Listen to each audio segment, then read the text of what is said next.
Chapter 261 पढ़ने के बाद सब लोगों को यही लग रहा है कि यूटा घुस चुका है गोजो की बॉडी के अंदर।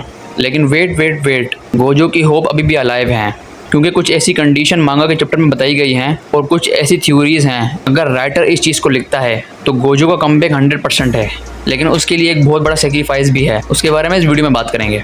जुजुत्सु काइसन का चैप्टर 261 पढ़ने के बाद इस बात का आइडिया तो हो गया कि गोजो वापस आ गया है, 領域展開 फिजिकली ही सही, लेकिन गोजो का कमबैक हो गया है। भाई अगर अभी भी तुम लोगों ने चैप्टर 261 नहीं पढ़ा मांगा का, तो किस बात का वेट कर रहे हो भाई।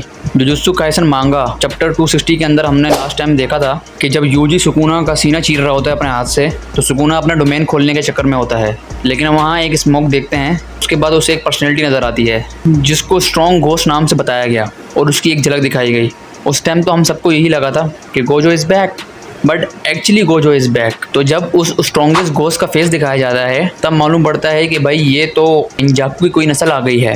लेकिन जब गोजो का फेस रिवील होता है तो उसके माथे पे स्टिचेस देखकर एक दफ़ा तो मेरी फट गई थी कि ओह शिट, ये तो केंजाकू वापस आ गया, अब तो सुकुना को सपोर्ट मिल गई है। लेकिन जब सुकुना ये बात कहता है कि मैंने तुम्हें अंडर एस्टिमेट किया यूटा, तब जाके सारी कहानी समझ में आई कि किस तरह से यूटा ने केंजाकू की क्रश टेक्निक यूज़ की और अपने आप को गोजो की बॉडी में डालकर ट्रांसफॉर्म कर लिया।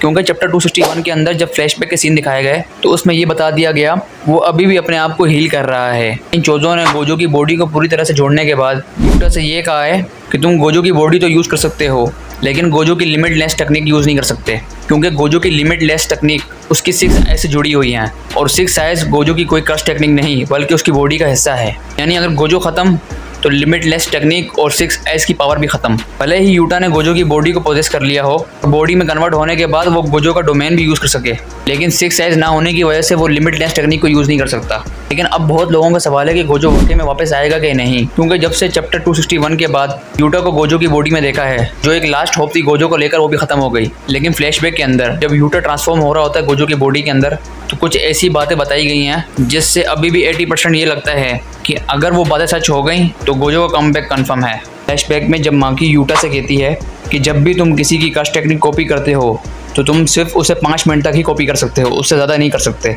सोचने की बात यह है कि अगर वो सिर्फ क्रश टेक्निक 5 मिनट तक ही यूज़ कर सकता है, यानी केंजाकू की क्रश टेक्निक को से यूज़ करने के लिए सिर्फ 5 मिनट ही मिलेंगे, वो भी गोजो की बॉडी के अंदर, तो 5 मिनट के बाद क्या होगा। इतने में मैं आती है केंजाकू की क्रश टेक्निक के बारे में प्रोज एंड कॉन्स बताती है।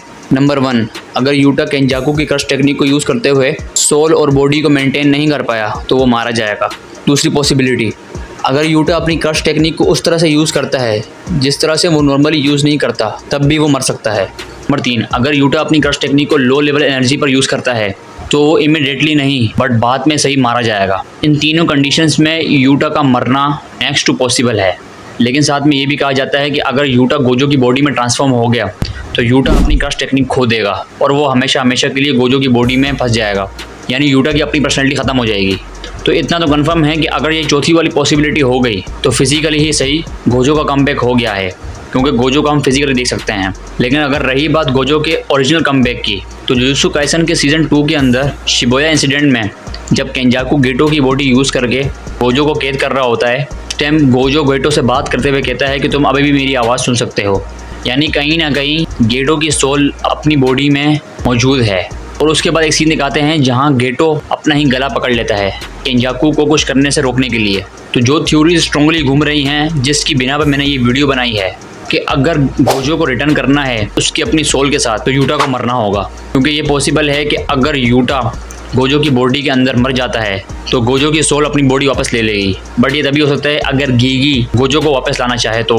लेकिन वो कहते हैं ना, कुछ पाने के लिए कुछ खोना पड़ता है। गोजो को पाने के लिए यूटा कमाना पड़ेगा, और वो भी एक तरह से जुजुत्सु काइसन फैंस के लिए बहुत बुरी खबर है। और अगर यूटा नहीं मरता और गोजो वापस नहीं आता, ये बहुत ही वर्स्ट कंडीशन है।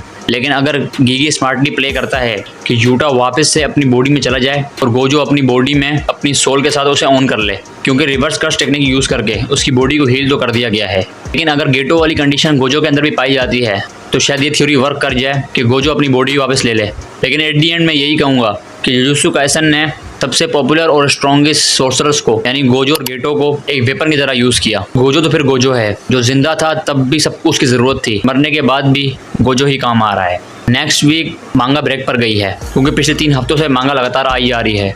अब जुजुत्सु काइसन चैप्टर 262 हमें 6 जून के करीब देखने को मिलेगा। देखते हैं कि उस चैप्टर में हमें क्या क्या देखने को मिलता है, कौन कौन सी नई कहानियाँ सामने आएंगी। और वीडियो अच्छी लगी तो लाइक कमेंट शेयर और सब्सक्राइब कर देना। मिलते हैं आपसे नेक्स्ट वीडियो में।